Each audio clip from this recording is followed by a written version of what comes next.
నరేంద్ర మోదీ 45 గంటల ధ్యానం ప్రారంభమైంది. కన్యాకుమారిలోని వివేకానంద రాక్ మెమోరియల్కు పంచకట్టులో చేరుకున్న ఆయన అనంతరం ధ్యాన ముద్రలోకి వెళ్లారు. స్వామి వివేకానంద చేసిన చోటే 45 గంటల పాటు ధ్యానం చేయనున్నారు. జూన్ 1వ తేదీ వరకు ఈ ముద్రలో ఉంటారు. 2019 లోక్సభ ఎన్నికల వేళ కూడా కేదార్నాథ్లో ప్రధాని మోదీ మెడిటేషన్ చేశారు.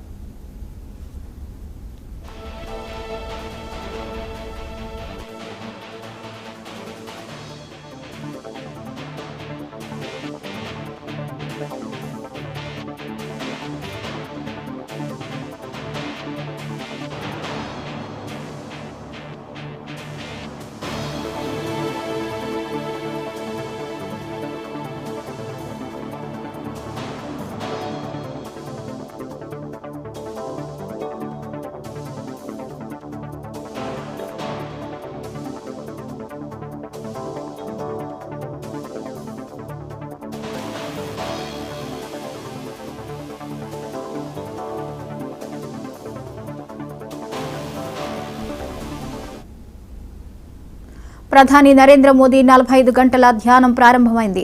కన్యాకుమారిలోని వివేకానంద రాక్ మెమోరియల్కు పంచకట్టులో చేరుకున్న ఆయన అనంతరం ధ్యాన ముద్రలోకి వెళ్లారు. స్వామి వివేకానంద చేసిన చోటే 45 గంటల పాటు ధ్యానం చేయనున్నారు. జూన్ 1వ తేదీ వరకు ఈ ముద్రలో ఉంటారు. 2019 లోక్సభ ఎన్నికల వేళ కూడా కేదార్నాథ్లో ప్రధాని మోదీ మెడిటేషన్ చేశారు.